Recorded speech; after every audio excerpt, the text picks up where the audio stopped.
Wow, এই গেল আমার প্লেটে তুমি তো প্রথম খাবে ফ্রাইড নাকি? রাইস। হচ্ছে ফ্রাইড রাইস আমাদের ভালো হচ্ছে চিকেন পাওয়া যাবে। চিকেন পাওয়া যাবে? কি দেবো, লেগ পিস?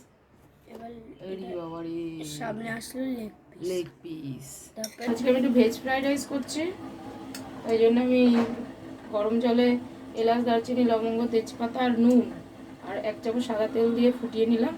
এবার চালটা দিয়ে দিচ্ছি। চালটা ধুয়ে 1/2 ঘন্টা ভিজিয়ে রেখেছিলাম। তো ওদিকে ভাত হচ্ছে, আর এদিকে হচ্ছে তোমার আমি 2 চামচ ঘি কড়াইতে দিয়ে গরম করলাম। এবার সবজিগুলো ভাজবো। প্রথমে আমি এই বিনস আর গাজরটা দেবো। এটা 2-3 মিনিট হওয়ার পরে তারপরে ক্যাপসিকাম দেবো, কারণ ক্যাপসিকাম সেদ্ধ হতে বেশিক্ষণ লাগে না। সবজিগুলোর মধ্যে সামান্য নুন দিয়ে দেবো, ভাতের মধ্যে নুন দেওয়া রয়েছে, ওই জন্যে অল্পই নুন দেবো, যেটুকু সেদ্ধ হতে লাগে আর কি। বিনস আর গাজর হয়ে গেছে, এবার একটু ক্যাপসিকামটা দিয়ে আর 2-3 মিনিট ভেজে নেবো। এটাকে বেল পেপার বলে, সরি। এটা নিয়ে হলো এই আরও 2-3 মিনিট ভেজে নেব।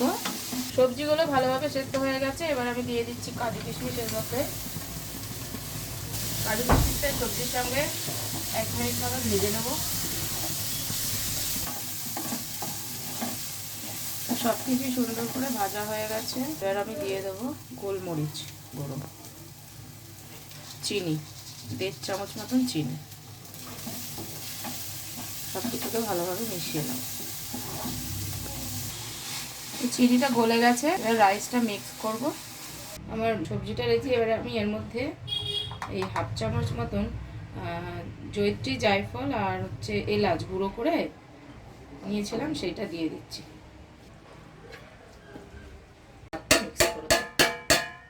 ভাতটা কিন্তু আমি ভাজবো না, না ভেজেই রাইসটা করছি।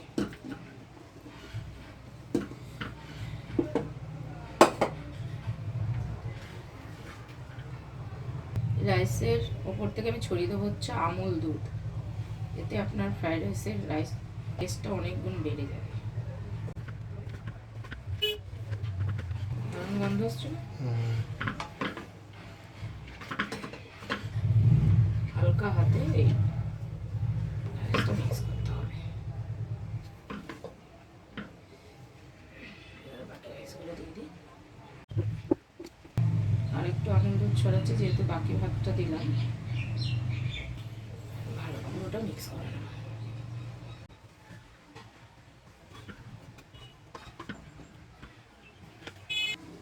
ভালো করে মিক্স করে নিয়েছি।